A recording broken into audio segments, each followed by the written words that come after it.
O Enfermeiro, de Machado de Assis. Parece-lhe então que o que se deu comigo em 1860 pode entrar numa página de livro? Vá que seja, com a condição única de que não há de divulgar nada antes da minha morte. Não esperará muito. Pode ser que 8 dias, se não for menos. Estou desenganado. Olhe, eu podia mesmo contar-lhe a minha vida inteira, em que há outras coisas interessantes, mas para isso era preciso tempo, ânimo e papel. E eu só tenho papel. O ânimo é frouxo, e o tempo assemelha-se à lamparina de madrugada. Não tarda o sol de outro dia, um sol dos diabos, impenetrável como a vida. Adeus, meu caro senhor. Leia isto e queira-me bem. Perdoe-me o que lhe parecer mal, e não maltrate muito a arruda, se lhe não cheira a rosas. Pediu-me um documento humano, ei-lo aqui. Não me peça também o império do grão mogol, nem a fotografia dos macabeus. Peça, porém, os meus sapatos de defunto, e não os dou a ninguém mais. Já sabe que foi em 1860. No ano anterior, ali pelo mês de agosto, tendo eu 42 anos, fiz-me teólogo. Quero dizer, copiava os estudos de teologia de um padre de Niterói, antigo companheiro de colégio, que assim me dava, delicadamente, casa, cama e mesa. Naquele mês de agosto de 1859, recebeu ele uma carta de um vigário de certa vila do interior, perguntando se conhecia pessoa entendida, discreta e paciente que quisesse ir servir de enfermeiro ao coronel Felisberto, mediante um bom ordenado. O padre falou-me, aceitei com ambas as mãos, estava já enfarado de copiar citações latinas e fórmulas eclesiásticas. Vim à corte despedir-me de um irmão e segui para a vila. Chegando à vila, tive más notícias do coronel. Era homem insuportável, estúrdio, exigente, ninguém o aturava, nem os próprios amigos. Gastava mais enfermeiros que remédios. A 2 deles quebrou a cara. Respondi que não tinha medo de gente sã, menos ainda de doentes, e depois de entender-me com o vigário, que me confirmou as notícias recebidas e me recomendou mansidão e caridade, segui para a residência do coronel. Achei-o na varanda da casa, tirado numa cadeira, bufando muito. Não me recebeu mal. Começou por não dizer nada. Pôs em mim 2 olhos de gato que observa. Depois, uma espécie de riso maligno iluminou-lhe as feições, que eram duras. Afinal, disse-me que nenhum dos enfermeiros que tivera prestava para nada, dormiam muito, eram respondões e andavam ao faro das escravas. 2 eram até gatunos. Você é gatuno? Não, senhor. Em seguida, perguntou-me pelo nome. Disse-lo e ele fez um gesto de espanto. Colombo? Não, senhor. Procópio José Gomes Valongo. Valongo? Achou que não era nome de gente e propôs chamar-me tão somente Procópio, ao que respondi que estaria pelo que fosse de seu agrado. Conto-lhe essa particularidade não só porque me parece pintá-lo bem, como porque a minha resposta deu de mim a melhor ideia ao coronel. Ele mesmo declarou ao vigário, acrescentando que eu era o mais simpático dos enfermeiros que tivera. A verdade é que vivemos uma lua de mel de 7 dias. No 8º dia, entrei na vida dos meus predecessores, uma vida de cão, não dormir, não pensar em mais nada, recolher injúrias e, às vezes, rir delas, com um ar de resignação e conformidade. Reparei que era um modo de lhe fazer corte. Tudo impertinências de molesta e do temperamento. A moléstia era um rosário delas. Padecia de aneurisma, de reumatismo e de 3 ou 4 afecções menores. Tinha perto de 60 anos e desde os 5 toda a gente lhe fazia vontade. Se fosse só rabugento, vá. Mas ele também era mau. Deleitava-se com a dor e a humilhação dos outros. No fim de 3 meses estava farto de o aturar. Determinei e vim embora. Só esperei a ocasião. Não tardou a ocasião. Um dia, como lhe não desse a tempo uma fomentação, pegou da bengala e atirou-me 2 ou 3 golpes. Não era preciso mais. Despedi-me imediatamente e fui aprontar a mala. Ele foi ter comigo ao quarto. Pediu-me que ficasse, que não valia a pena zangar por uma rabugice de velho. Instou tanto que fiquei. Estou na dependura, Procópio, dizia-me ele à noite. Não posso viver muito tempo. Estou aqui, estou na cova. Você há de ir ao meu enterro, Procópio. Não o dispenso por nada. Há de ir, há de rezar ao pé da minha sepultura. Se não for, acrescentou rindo, eu voltarei de noite para lhe puxar as pernas. Você crê em almas do outro mundo, Procópio? Qual o quê? E por que é que não há de crer, seu burro? Redarguiu vivamente, arregalando os olhos. Eram assim as pazes. Imagine a guerra. Coibiu-se das bengaladas, mas as injúrias ficaram as mesmas, se não piores. Eu, com o tempo, fui calejando e não dava mais por nada. Era burro, camelo, pedaço d'asno, idiota, moleirão, era tudo. Nem ao menos havia mais gente que recolhesse uma parte desses nomes. Não tinha parentes. Tinha um sobrinho que morreu tísico em fins de maio ou princípios de julho em Minas. Os amigos iam pular às vezes aprová-lo, aplaudi-lo e nada mais. 5, 10 minutos de visita. Restava eu. Era eu sozinho para um dicionário inteiro. Mais de uma vez resolvi sair, mas instado pelo vigário ia ficando.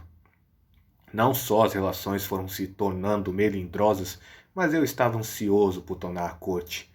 Aos 42 anos não é que havia de acostumar-me à reclusão constante, ao pé de um doente bravio no interior. Para avaliar o meu isolamento, basta saber que eu nem li os jornais, salvo alguma notícia mais importante que levavam ao coronel. Eu nada sabia do resto do mundo. Entendi, portanto, voltar para a corte na primeira ocasião, ainda que tivesse de brigar com o vigário. Bom é dizer, visto que faço uma confissão geral, que, nada gastando e tendo guardado integralmente os ordenados, estava ansioso por vir dissipá-los aqui. Era provável que a ocasião aparecesse. O coronel estava pior, fez testamento, descompondo o tabelião quase tanto como a mim. O trato era mais duro, os breves lapsos de sossego e brandura faziam-se raros. Já por esse tempo tinha eu perdido a escassa dose de piedade que me fazia esquecer os excessos do doente. Trazia dentro de mim um fermento de ódio e aversão. No princípio de agosto, resolvi definitivamente sair. O vigário e o médico, aceitando as razões, pediram-me que ficasse algum tempo mais. Concedi-lhes 1 mês. No fim de 1 mês, viria embora, qualquer que fosse o estado do doente. O vigário tratou de procurar-me substituto. Vai ver o que aconteceu. Na noite de 24 de agosto, o coronel teve um acesso de raiva, atropelou-me, disse-me muito nome cru, ameaçou-me de um tiro e acabou atirando-me um prato de mingau que achou frio. O prato foi cair na parede, onde se fez em pedaços. Hás de pagá-lo, ladrão! Bradou ele. Resmungou ainda muito tempo. Às 11 horas passou pelo sono. Enquanto ele dormia, saquei um livro do bolso, um velho romance de Dalincourt, traduzido, que lá achei, e pus-me a lê-lo, no mesmo quarto, a pequena distância da cama. Tinha que acordá-la meia-noite para lhe dar o remédio. Ou fosse de cansaço, ou do livro, antes de chegar ao fim da segunda página, adormeci também. Acordei aos gritos do coronel e levantei-me estremunhado. Ele, que parecia delirar, continuou nos mesmos gritos e acabou por lançar a mão da moringa e arremessá-la contra mim. Não tive tempo de desviar-me. A moringa bateu-me na face esquerda e tal foi a dor que não vi mais nada. Atirei-me ao doente, pus-lhe as mãos ao pescoço, lutamos e esganei-o. Quando percebi que o doente expirava, recuei aterrado e dei um grito. Mas ninguém me ouviu. Voltei à cama, agitei-o para chamá-lo à vida. Era tarde. Arrebentara o aneurisma e o coronel morreu. Passei a sala contígua e durante 2 horas não ousei voltar ao quarto. Não posso mesmo dizer tudo o que passei durante esse tempo. Era um atordoamento, um delírio vago, estúpido. Parecia-me que as paredes tinham vultos. Escutava umas vozes surdas, os gritos da vítima, antes da luta e durante a luta, continuavam a repercutir dentro de mim, e o ar, para onde quer que me voltasse, aparecia recortado de convulsões. Não creia que esteja fazendo imagens, nem estilo. Digo-lhe que eu ouvia distintamente umas vozes que me bradavam: assassino! Assassino! Tudo mais estava calado. O mesmo som do relógio, lento, igual e seco, sublinhava o silêncio e a solidão. Colava a orelha à porta do quarto na esperança de ouvir um gemido, uma palavra, uma injúria, qualquer coisa que significasse a vida e me restituísse a paz e a consciência. Estaria pronto a apanhar das mãos do coronel 10, 20, 100 vezes, mas nada, nada, tudo calado. Voltava a andar à toa na sala, sentava-me, punha as mãos na cabeça, arrependia-me de ter vindo. Maldita a hora em que aceitei semelhante coisa, exclamava. E descompunha o padre de Niterói, o médico, o vigário, os que me arranjaram lugar e os que me pediram para ficar mais algum tempo. Agarrava-me à cumplicidade dos outros homens. Como o silêncio acabasse por aterrar-me, abri uma das janelas para escutar o som do vento, se ventasse. Não ventava. A noite ia tranquila. As estrelas fulguravam com a indiferença das pessoas que tiram o chapéu ao enterro que passa e continuam a falar de outra coisa. Encostei-me ali por algum tempo, fitando a noite, deixando-me ir à una recapitulação da vida, a ver se descansava da dor presente. Só então posso dizer que pensei claramente no castigo. Achei-me com um crime às costas e vi a punição certa. Aqui o temor complicou o remorso. Senti que os cabelos me ficavam de pé. Minutos depois, vi 3 ou 4 vultos de pessoas no terreiro, espiando com um ar de emboscada. Recuei, os vultos esvaíram-se no ar. Era uma alucinação. Antes do alvorecer, curei a contusão da face. Só então ousei voltar ao quarto. Recuei 2 vezes, mas era preciso e entrei. Ainda assim, não cheguei logo à cama. Tremiam-me as pernas, o coração batia-me. Cheguei a pensar na fuga, mas era confessar o crime e, ao contrário, urgia fazer desaparecer os vestígios dele. Fui até a cama, vi o cadáver com os olhos arregalados e a boca aberta, como deixando passar a eterna palavra dos séculos. Caim, que fizestes de teu irmão? Vi no pescoço o sinal das minhas unhas. Abotoei alto a camisa e cheguei ao queixo a ponta do lençol.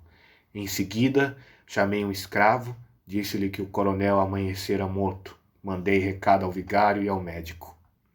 A primeira ideia foi retirar-me logo cedo, a pretexto de ter meu irmão doente, e, na verdade, receber a carta dele alguns dias antes, dizendo-me que se sentia mal, mas adverti que a retirada imediata poderia fazer despertar suspeitos, e fiquei.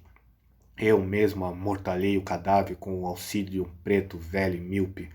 Não saí da sala mortuária.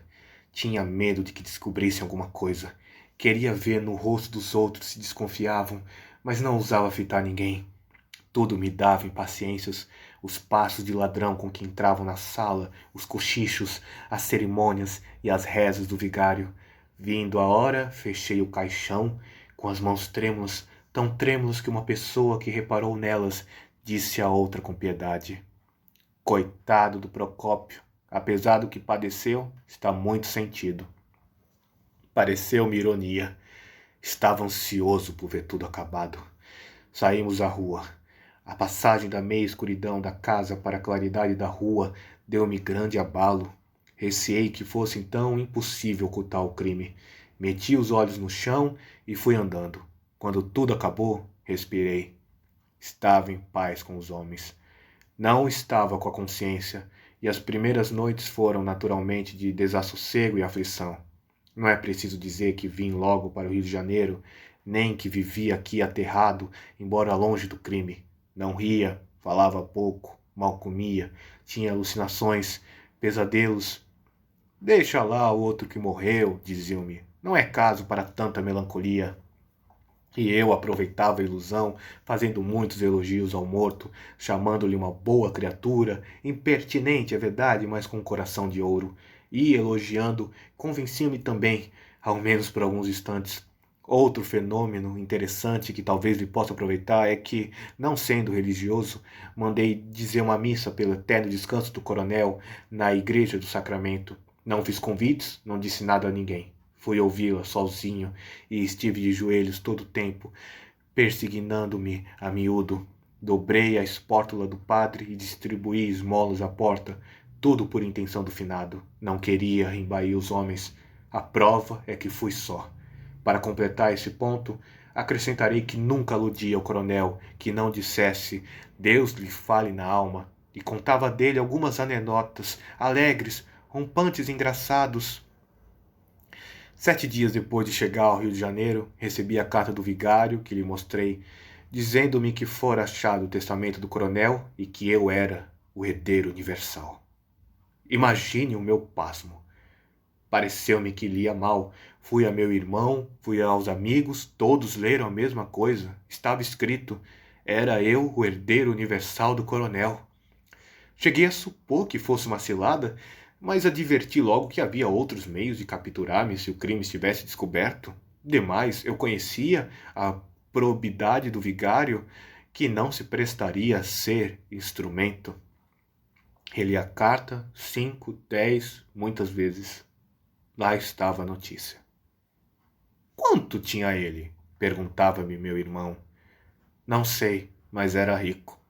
Realmente provou que era teu amigo. Era.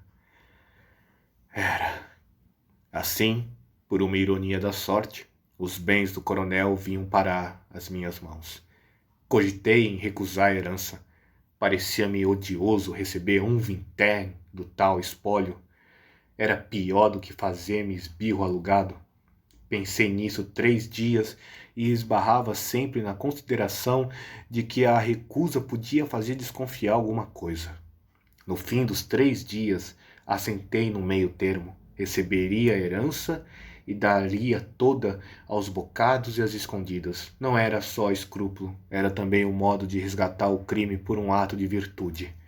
Pareceu-me que ficava assim de contas saldas. Preparei-me e segui para a vila. Em caminho, à proporção que me ia aproximando, recordava o triste sucesso. As cercanias à vila tinham um aspecto de tragédia e a sombra do coronel parecia-me surgir de cada lado. A imaginação ia reproduzindo as palavras, os gestos, toda a noite horrenda do crime. Crime ou luta? Realmente foi uma luta em que eu, atacado, defendi-me e, na defesa, foi uma luta desgraçada, uma fatalidade. Fixei-me nessa ideia e balanceava os agravos, punha no ativo as pancadas, as injúrias. Não era a culpa do coronel, bem o sabia, era da moléstia que o tornava assim rabugento e até mau. Mas eu perdoava tudo, tudo. O pior foi a fatalidade daquela noite. Considerei também que o coronel não podia viver muito mais. Estava por pouco. Ele mesmo sentia e dizia: viveria quanto? 2 semanas ou uma? Pode ser até que menos. Já não era vida, era um molambo de vida. Se isto mesmo se podia chamar ao padecer contínuo do pobre homem. E quem sabe mesmo se a luta e a morte não foram apenas coincidentes. Podia ser? Era até o mais provável. Não foi outra coisa. Fixei-me também nessa ideia. Perto da vila, apertou-me o coração e quis recuar, mas dominei-me e fui. Receberam-me com parabéns. O vigário disse-me as disposições do testamento, os legados pios, e de caminho ia louvando a mansidão cristã e o zelo com que eu servira ao coronel, que, apesar de áspero e duro, soube ser grato. Sem dúvida, dizia eu, olhando para a outra parte. Estava atordoado. Toda a gente me elogiava a dedicação e a paciência. As primeiras necessidades do inventário detiveram-me algum tempo na vila. Constituí advogado. As coisas correram placidamente. Durante esse tempo, falava muita vez do coronel.